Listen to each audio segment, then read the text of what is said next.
Roman Reigns has been the face of criticism on and off for the past couple of years, and in all honesty, I'm failing to see why. Following his win over Taker, which was necessary by the way, I think I'm going to go into that in another video, because I just feel like it's needed. He became the target of the post-WrestleMania crowd, which we all know can get very, very rowdy, especially over the past 5 years. Whether we can decipher too much from that yet, I don't know. But this crowd itself was mirroring that of ECW One Night Stand against John Cena. And before any of the smarts come in the comments trying to compare them, no. Reigns ended the career of the most predominant wrestler, in my opinion, in history. And to be honest with you, I think whoever it would have been, they would have received not as much as Reigns, but I'll get more into that later. But they still would have received a reaction. He received an onslaught of chants.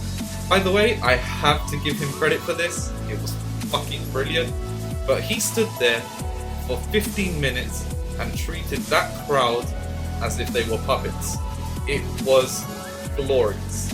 All he had to do was say 5 simple words. This is my yard now. Oh wow. In all honesty, it was probably the best promo he has ever done, and I'm actually excited to see where it goes from here. People are asking now whether he's heel or not, and in all honesty, I think it just doesn't matter anymore. I see him as a tweener either way. Honestly, I don't mind that at all. There's this huge problem now with the whole heel and face alignment within the WWE. It's not just Reigns, it's pretty much every wrestler on the roster. Fans these days, they'll cheer the heels and they'll boo the faces. So I kind of understand now where Triple H is coming from, because it just doesn't matter anymore. I mean, it just intertwines. Really, they cheer for who they think is a cool guy or not. That's it. Smarks, on the other hand, will be smarks. They'll argue as much as they want, and it's to a point of stupidity, because you can see it's just pure hatred for absolutely no reason.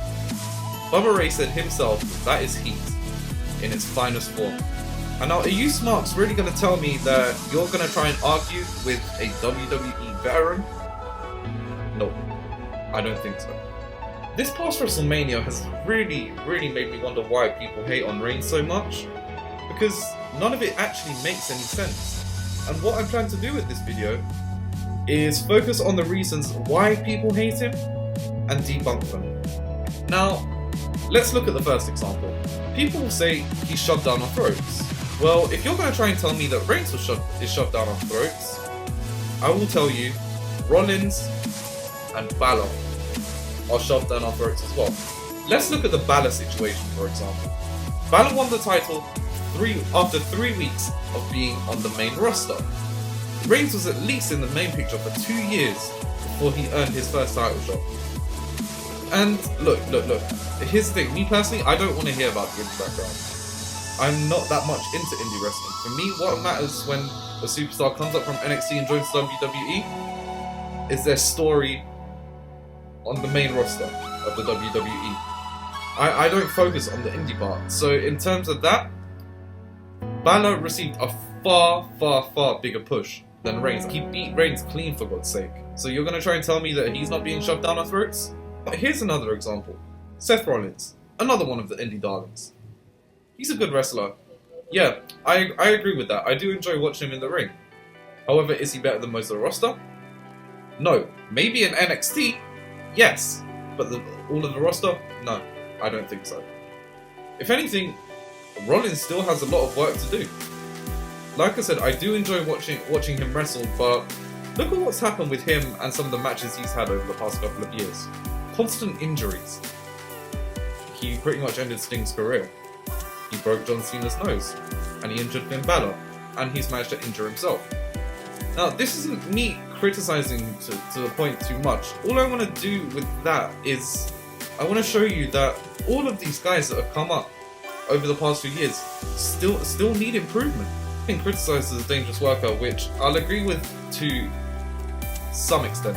Not as much as, like, say for example when Bret Hart came out with that whole thing. No. I don't agree with that. But I will say he can be a dangerous worker, but that just intertwines with everything. They all need to improve. So the fact that Reigns is being targeted for that just doesn't make any sense whatsoever. And let's look at the title shots that Rollins has had as well. I mean, he's had at least 6 title shots while he was on the main roster. And it really makes me wonder what would have been if he hadn't got injured. And in all honesty, if it wasn't for his injury, I think we would be seeing a feud between both Rollins and Reigns consistently. But obviously because of the injuries, which I'll get into at another point actually, because the injuries play a main factor into the way Reigns was perceived. Because obviously, I mean, a lot of the main roster was injured. There was nothing the WWE could do. But anyway, I digress. My next point is, oh boy, this one really makes me laugh. When people say Reigns is awful on the mic, no, just no. Balor, for one, like I said before, he's incredibly boring, and his promos are enough to make people fall asleep. The only reason Balor is respected so much is because he's an indie darling. If he came up through the WWE like Reigns, he would get shat on. That's just fact. See, now, I'm not trying to shit on Balor too much again, but the point stays. He also needs a lot of work on his promos, as Reigns does. And before I get into that, Reigns has improved as well. You can tell the improvement. I mean, look at this past promo on Monday. It was perfect, like I said. I mean, Rollins, on the other hand, just shoves metaphors down the throat. That's the thing. We all know that the WWE script promos now more than ever, which I actually don't agree with. I don't agree with. I mean, the promos are literally scripted to a T now. I don't understand why the WWE is working like this. I mean, they should really let wrestlers have more freedom like they did a few years ago. And look, I am a fan of Roman Reigns, yes, but that doesn't mean that I don't like it when he's booked horribly. I'm not one of these Reigns fans that's just gonna say, oh yeah, he's the big dog, this is him, Roman Empire, blah blah blah blah blah. No. There are times where I absolutely despise the way he's booked, and I speak up on that. But hating on him just like that, the problem is Smark's the one like generally despise the man when they themselves know that most of the problems that Reigns has had, other wrestlers have had, other wrestlers are having, and are also caused by the backroom staff of the WWE. Alright, so the next point that Smarks like to fucking shove down people's throats. By the way, Smarks, you fucking enjoy that, you pricks. He sucks in the ring. He sucks in the ring. He only has 5 moves. Now, honestly, this point is beyond laughable. It's just plain stupidity. If you're telling me that Reigns sucked in the ring, you're gonna have to tell me the likes of Stone Cold, The Rock, Triple H, etc. So many of the veterans sucked in the ring. Come on. You guys do know that WWE limits their movesets when they come into the main roster, right? I mean, most of these guys go in learning at least 60 moves. Not only that, but I've seen Reigns do a huge repertoire of moves. All Smarks have to do is look on YouTube, and you'll see all the moves that he can do. But for some reason, they just don't want to, because they just don't want to accept it. It's absolutely hilarious. Look at it this way. Every wrestler that he has faced has said just how good he is in the ring. Are you going to tell me that you're going to argue with veterans? Again? That's just stupid. I mean, people that come out with stuff like, oh, the WWE are paying them to say that. No. Who the fuck do you think you are? The fucking veterans speak for themselves. They're not going to fucking care. They're not going to listen to the WWE. They have their own fucking opinion.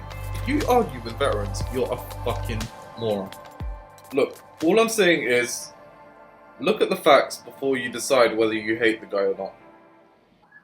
This has been your boy ADM Productions. Don't forget to like, subscribe, and peace.